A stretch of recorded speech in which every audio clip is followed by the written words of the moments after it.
Hey everyone, it's Amanda. Welcome back to my channel, or welcome if you're new. Don't forget to subscribe, give this video a thumbs up if you liked it, and turn your post notifications on so you know when my next videos are up. So today's video is going to be about mental health and issues I've had with drugs. This topic is something I've been really wanting to talk to you guys about for so long. I never really open up about this side of me. I really don't talk about my emotions or any struggles I've had with mental health or in my life in general. So this is a really big video that I'm filming, and I'm really happy I get to share it with you guys. I hope that from this video I can help at least one person. Obviously I want to help more than one person, but if I can help anyone, that will make me so happy. I really want to show you guys that I'm a normal person. I know my life may seem picture perfect on Instagram and on YouTube, and I may seem like I am always happy, but that's not the reality. I do struggle with mental health. I do have issues in my life with family.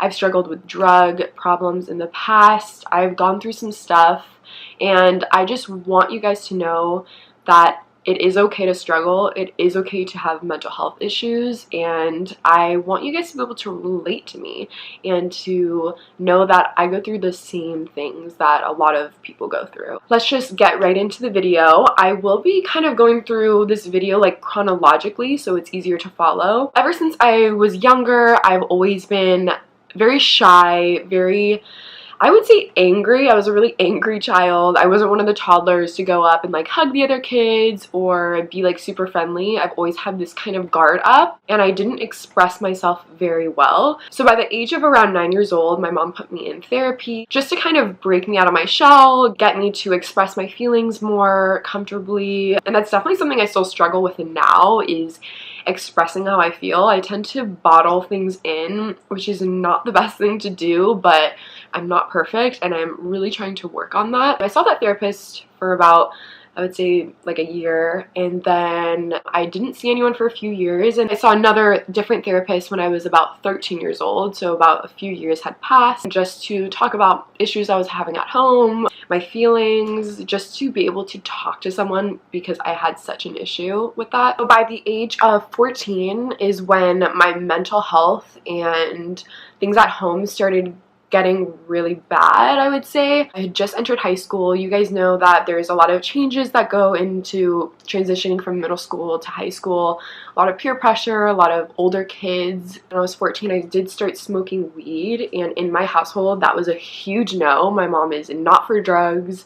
She did not tolerate it. So when she found out, she was really excessive with the punishments. She would take away my phone for a month and not let me see my friends after school. So you know when parents tell you, or someone tells you not to do something, or you can't do this, or I'm taking away this, you just want to do it so much more, and that's exactly how I am. So I would go to school, smoke my weed there. I would skip school to hang out with my friends and smoke weed with them because I couldn't go after school and hang out with them. The skipping school part got really out of hand. I would skip school a lot. I was smoking a lot of weed. It was just really bad. Me and my mom started fighting so much. We would butt heads so much, which I'm sure is normal for daughters and moms around that age. We would get into really bad arguments, some of them physical, which I'm not proud of. I really regret that now because I do love my mom. Fast forward to 10th grade, I was about 15, 16 years old. That's when I started getting into heavier drugs. Xanax, for those of you who don't know what Xanax is, it's a medication used to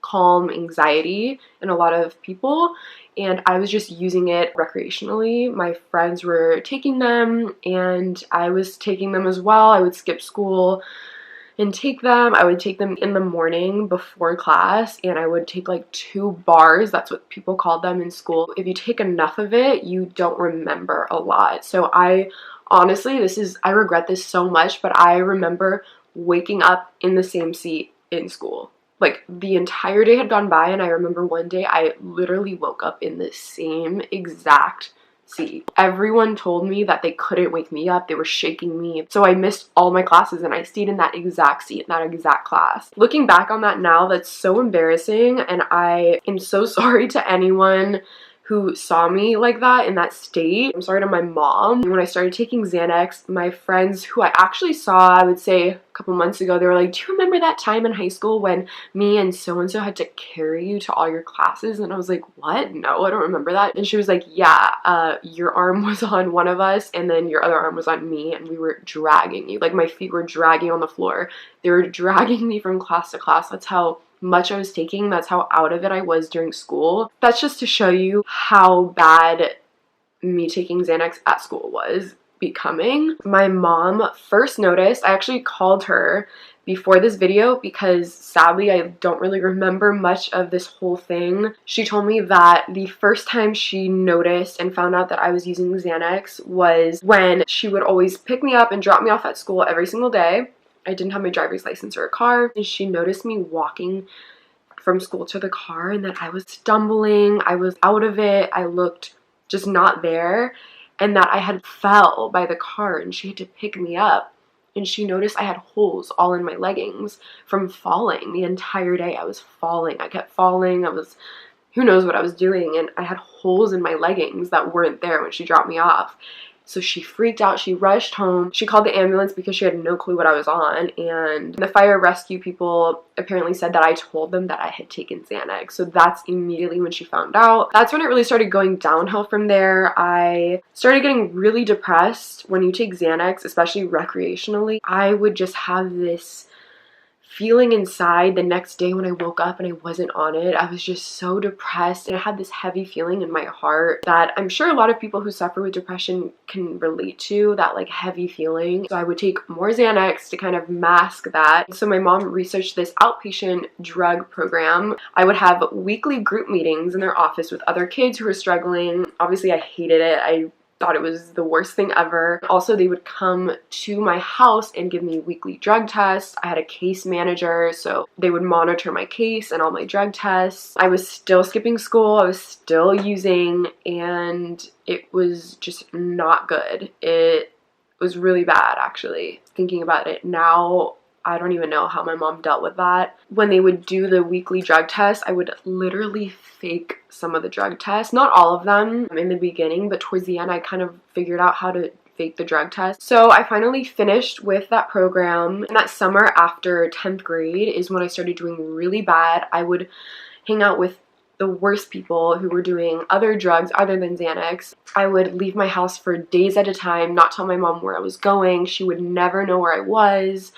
I've seen some crazy like drug houses, and that's when she got really scared, which I don't blame her. She started to Baker Act me. For those of you who don't know what Baker Act means, it's a term used only in Florida. Every state has their own terminology and name for it, but in Florida, I'm going to read the definition here. The Baker Act allows the involuntary institutionalization and examination of an individual, mainly for mental health and drug issues. So my mom had to go to court, get a court order to have me Baker acted, or sometimes she would just call the cops if I was really out of it and I hadn't come home for days. They would come, they would examine me. Most of the time I was so out of it, and then they would take me to a mental hospital. I think I've been Baker acted, I would say 10, 11 times in total. I remember the first time I was Baker acted, I went in and I was so out of it. I don't even really remember being brought into it, but I woke up the next day and we had roommates, and this girl was in there for trying to kill herself. She had cuts everywhere. It was just really sad to see, and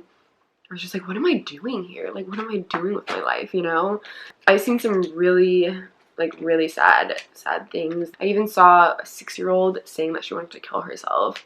And I had never, ever heard of a 6-year-old wanting to kill themselves. I saw the saddest things in there that I wish upon nobody. And I get emotional talking about it because I wish now that I could like go back and help those people. But, you know, I was dealing with my own stuff, and it's just so sad that there's people that were dealing with even worse things than what I was dealing with. You're usually there anywhere from 24 hours, which is a day, to a week, just depending on how severe, you know, your issues are, what you're there for. When you're there, you go to group meetings, you talk about things, you do schoolwork since you're obviously not in school. Your parents can come see you. if they want. If not, you don't get visitors, but they can come every day if they want. My mom would. I just like hated being there, so I would always talk back to the nurses and the doctors. I just like hated it so much. I would go to different hospitals. I went to like a really nice hospital a couple of times, but I remember probably one of the last times I got Baker acted. I went to this really not nice place in like a bad neighborhood of Miami, and they only spoke Spanish, a majority. I don't really speak Spanish that well, so they would only speak Spanish to me. They were so mean. I remember going in there and they literally made me strip down in front of them and squat and cough. I have never done that ever in any of the other hospitals. They made me cough to make sure I didn't have like weapons or drugs or anything inside of me. I was like, what? That last time that I was at this hospital was probably one of the worst experiences I've had. I was in a really dark place. I was so depressed. I was so mad at my mom for sending me to these places. She was just trying to help me, and I totally get that now, but in the moment I was so mad at her, and I was so mad at myself for getting myself caught. She would come to visit me and I would scream at her, I would curse at her, I would tell her to get the F out of my face, don't even visit me, what are you doing here, you did this to me. My mom would cry, and I just feel so bad. I know she was just trying to help me. I put her through so much. Like, the fights we had would get really bad. After that last time I got Baker acted, that was kind of more of an evaluation to see if I needed further help, meaning an inpatient drug program, meaning I would stay in a place for way longer than a week, maybe months at a time. So that was my evaluation, and obviously I was being crazy, I was being so rude, and I was just not being the best version of myself. So I remember my mom saying, okay, we have court tomorrow, just letting you know we have court. I thought, okay, another update of my case. We would always go and like update the judge on how I'm doing and if the case needs to be closed, which it never was. So I was around 17 years old. So we go to court, and I remember meeting with a lawyer they appoint to me. My mom was there by herself. We walk into the courtroom. I'm like, okay, hi, Your Honor, blah, blah, blah, letting them know how we're doing. And then I remember my mom saying something. I don't really remember exactly, but she said, I think it's a good idea if Amanda went away, or something to that effect. And I was just so confused. I was like, away? What? Like, where did this come from? And then I remember the judge saying, I agree, Amanda, you're gonna be going away to an inpatient drug program for, I think it was like 3 months. He said, I was like, wait, what? I like looked at my mom to the right, and I was like, wait, what?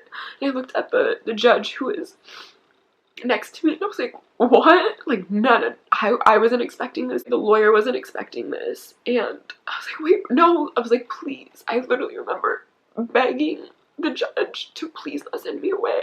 And I remember begging my mom, please don't do this. Please, like, don't send me away. And I'm not kidding. I was like screaming, begging, and cops came and they put me in handcuffs and walked me out of the courtroom. I was screaming, crying. I like couldn't believe what was happening, and they put me in the cop car and they drove me to the inpatient program facility. That was not in the best neighborhood either, and I just remember sitting there like, oh my god, I'm gonna be gone for 3 months. I was not expecting that at all.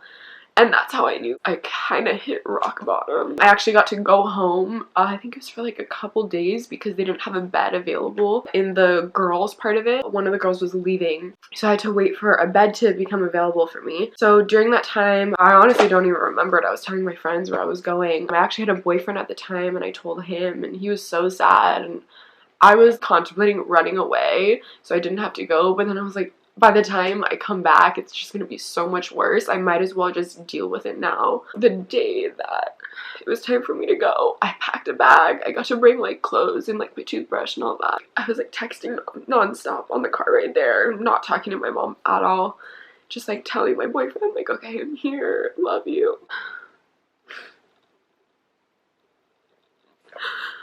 It's so crazy because I didn't remember like all of this super vividly until right now that I'm reliving it and talking about it. I remember walking up and sitting down with like the director, the woman in charge, and sitting with my mom and just her laying out what's going to be happening. I'll be getting therapy once a week. I'll be seeing a psychiatrist once a week. I actually forgot to mention this to you guys, but I was on medication for depression. So they were telling me that I have to take my medication every week. They're going to be making sure, checking under my tongue. My mom had to leave and we had to go. I was just so upset. I was still in shock, kind of. And I remember as soon as she left, I broke down. I was crying so much. I have no phone. I have no friends, no family. I'm in a strange place. I have no idea who any of these other girls are here.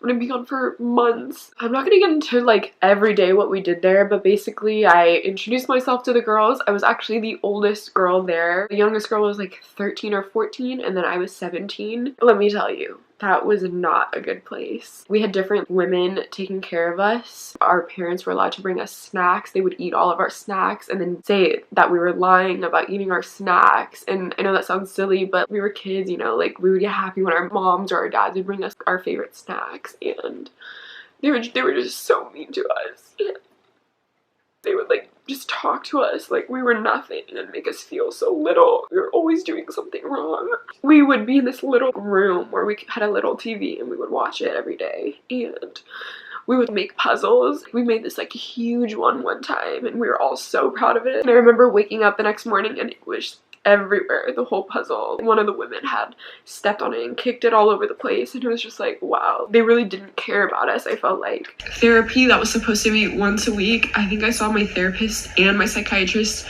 once a month. It wasn't consistent. I was so depressed. My parents were able to visit me, I think it was once a week. I'm not exactly sure. I don't really remember. The food was disgusting. We would do our own laundry. One really good thing that I loved doing was we had this guy that would come and take us to a park and we would work out with him. It's part of our recovery, I guess, and that was like my favorite time. We would see other people, other kids, get fresh air. It was such an amazing treat during that time. I do have a story about going to the park. We weren't working out that day, but the woman who would watch us was like really far away on her phone, and I remember seeing a guy, and then me and this other girl were like, hey, like we should like ask him if he has like Xanax or weed or something. So I remember sitting on the bench a little bit farther away and just looking straight and being like, hey, like, how are you? And he was like, hey, like, why can't you look? Like, look at me. And then me and the girl were like, no, we're like in a program right now. We're not supposed to be talking to anyone. He's like, oh, okay. And we were like, but do you have Xanax? He pulled out a bag with 5 Xanax bars, gave it to my friend. Me and my friend split it, so she took 2.5 and I took 2.5, and that's a lot. And mind you, I had not taken it in a while since I was stuck in this place. I remember being so fucked up, and of course I was that fucked up that the people noticed, and the therapist got involved, the director, when that were taking care of us noticed. They immediately called my mom. My mom came down to the facility I was at. They made me take a drug test, and I honestly don't know how, but I passed the drug test. I can't remember. I literally wish I could, but I can't because I was on so many Xanax. It's just so fucked up that everyone was like, how did she pass the drug test? I think I might have had one of the other girls pee for me, but I literally can't remember. And I just remember everyone like, how did she pass the drug test? She's so out of it. Even my mom was like, I talked to her today, she was like, I knew it. I knew you were on Xanax. I knew it. They were about to force me to take another drug test because they didn't believe me. And I remember going to the extent of saying I wanted to kill myself so they would Baker Act me so I wouldn't have to take the drug test. That's like how sneaky I was being and how crazy I was about hiding this and about taking the drugs. I got Baker Acted while in this facility. My mom took me, she drove me, and she Baker Acted me, and I was there for a couple days, and then I finally got back. And ever since that moment, the women watching us would never take their eyes off of me, especially because of that incident. So now another story while being in this place. This is actually a really crazy story. This might be a little long, so I'm going to try to condense it for you guys. Every day or every few days, we would do our laundry. We would have a huge garbage bag and walk downstairs, and the laundry room was downstairs, kind of by the gate where the parking lot was. And they would always leave the gate open. They didn't think anyone would run away or do anything dumb, because then you mess up your court case, you mess up everything. I remember always walking by and being like, It's crazy that they leave the gate open. That's insane. So I remember talking to one of the girls I had made friends with and being like, would you want to run away with me? We were both wanting to run away. I remember going to the park where this guy would work out with us. I remember me and this girl practicing running to run away from this facility that we were in. And we got like really fast actually. Finally, the day came that we planned to run away. We packed all of our shit in our garbage bag. Not just our laundry, but our shampoo, our toothbrush, our makeup that we were allowed to bring, everything. We took it, we were like, okay, like walking down like nothing. And as soon as we stepped down on the last step, we sprinted. And everyone was like, oh my God. All the nurses, all the women, other girls that we were with had no idea. They were in shock. We were sprinting. I've never ran so fast in my life. And one of the women actually ran after us. I actually loved her. She was like the realest one. So she was like, you better not do this. She was screaming. She was like, you better not do this. Like, you know what's gonna happen.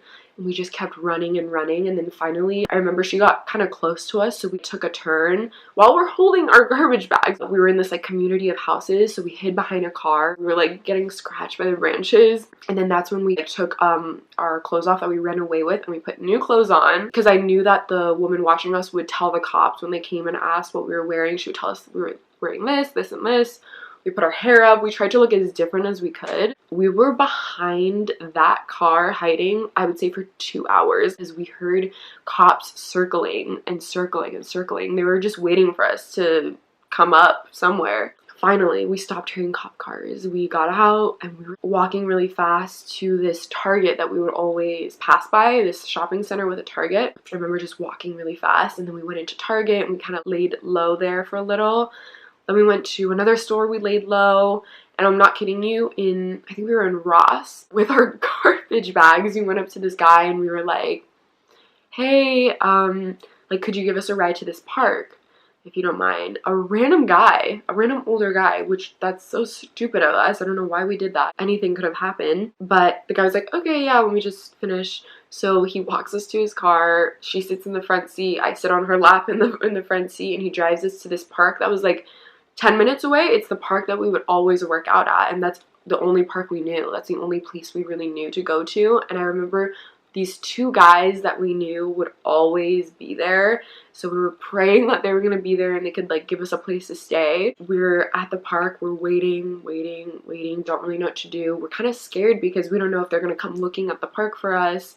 And finally, these two guys that we had seen at the park were there, and we were like, oh my God, hey, we've seen you around. I'm Amanda, and that's so-and-so. I was wondering if we could like stay with you tonight. We didn't really exactly say we ran away from a program, but we were like, we don't really have anywhere to stay tonight. And they were like, yeah, fine. I remember taking so much Xanax that night and being so reckless and drinking and smoking weed, and I got so fucked up that night, me and this girl, and we were with a group of guys. And then we woke up the next morning and I was using one of their phones to message my boyfriend, and he was messaging me, I think, through Instagram, and he was like, where are you? Where the fuck are you? Please, I want to make sure you're safe. Let me just come get you. And I was like, okay, but you have to swear to God not to tell my mom where I am, because I cannot go back to that place. And he was like, okay, fine, I swear to God. And I was like, swear. He was like, I swear. And I was like, okay, I'm here and here, please come pick me up. So he comes and he picks me up and everything's fine. I'm like, oh my God, I'm out. I was using his phone to talk to my friends, and I was like, where are we going? And he was like, we'll go to my house. So we pull up to his house, and as we were pulling up, I see my mom. And I just looked at him and I was like, I was just so upset because he swore to God he wasn't going to tell my mom, and I totally understand now why he told my mom. I just like felt so betrayed at that time, and I just saw my mom and I was just like, fuck. She looked so disappointed in me, and I was only gone for a day. That wasn't really much of a successful runaway. Got in her car, she took me right back. She was so upset. That car ride was not fun. I was back at the facility. The other girl was back too. And ever since then, I was not allowed to go, I think, work out for like a while.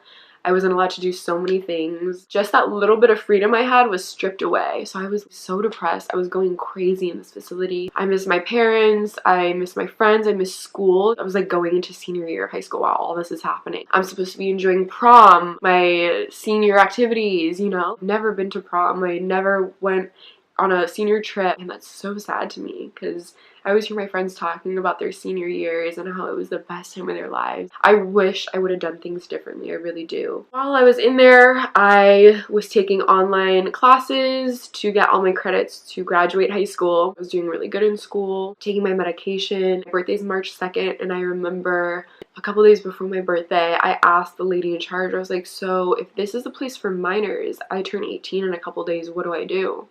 She was like, well, you get to go. And I remember March 2nd, I woke up and I was like, do I get to go? And I had to stay the whole day until I called my mom, made sure it was okay for me to leave. I ended up leaving the day after my birthday because they had to get discharge papers and make sure it was okay with my mom and the court and all that. And I remember going home and like just being out. I don't know, I was just so happy. I never want to go back to that place. I actually do, scratch that, I actually do want to go back to that place to help the girls that are there. I really wish someone that was older and that had been through that stuff would have came and talked to us and kind of given us some guidance while I was there, because I knew nothing. I did not know what to expect in there. It was really scary. The people treated us really mean.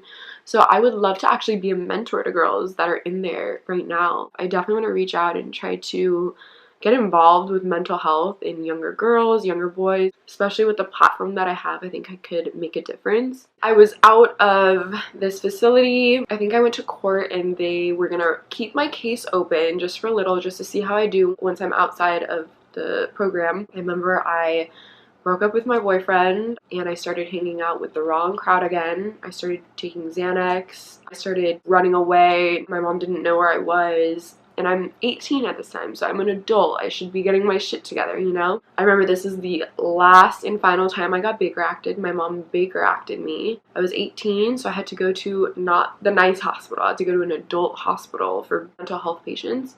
I remember going to this hospital and walking in, and there was a 60-year-old man in there for being crazy and seeing he was suicidal and using drugs. I remember seeing a 50-year-old woman who had kids seeing the same thing. I saw a 20-year-old. It was just so different than the children's hospital that I've been to.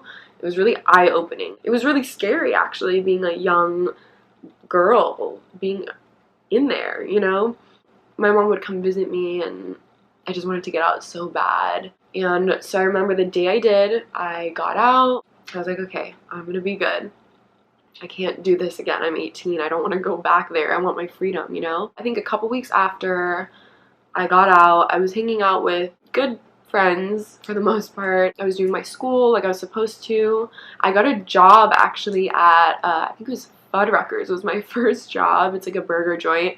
And I was a cashier, so I finally got a job. I was doing okay. Finally, graduation was up, and I forgot to mention this earlier, but my mom had pulled me out of my high school and put me in another high school at the end of 11th grade. So I was the new girl at the end of 11th grade. It was really rough because I had no friends. Everyone there was not the nicest to me. And then I got put in this program, so I was doing school online, and then I was able to thankfully graduate with my new school class in person. I didn't think I was going to be able to, but I did.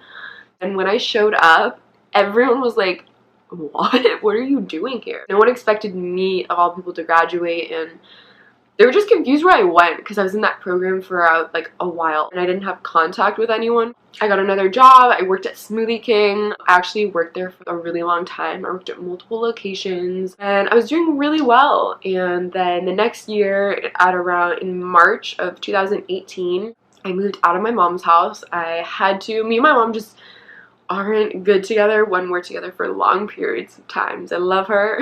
We're really close now, but I just had to move out. I thought it was about time. I was doing really well. I finally got an even better job. I was a bartender. I started doing bartending gigs, and then I made the decision to move to LA, and here I am. Honestly, I know I've said that I've seen some things that people do in these programs. I have seen really sad things. I've heard sad things. I've felt hopeless. I have felt so depressed that I had to be on medication, which I'm no longer on. I get it. I totally get it. If you're going through this, if you're depressed, if you're bipolar, if you have anxiety, if you are struggling with drug addiction, family issues, I'm here and I get it. I haven't gone into every little bit in detail of what I've seen, but I've seen it pretty much all. I totally am here for you guys. I really hope I can help some of you. If you have any questions or any comments, comment down below what you think about my journey, if you can relate in any way. Don't be afraid to email me and DM me on Instagram. I'm more than happy to help and talk to people that are going through this. There's always hope. Don't give up. Please don't give up. It gets better. I promise you. I'm a prime example of it gets better. Yeah, I really hope you guys thought this video was insightful and you kind of learn more about me and where I come from. I will see you guys next time in my next video. Please feel free to leave comments down below of what you'd like to see me film next. Don't forget to subscribe, give this video a thumbs up if you liked it, and turn your post notifications on. Until next time, I love you guys.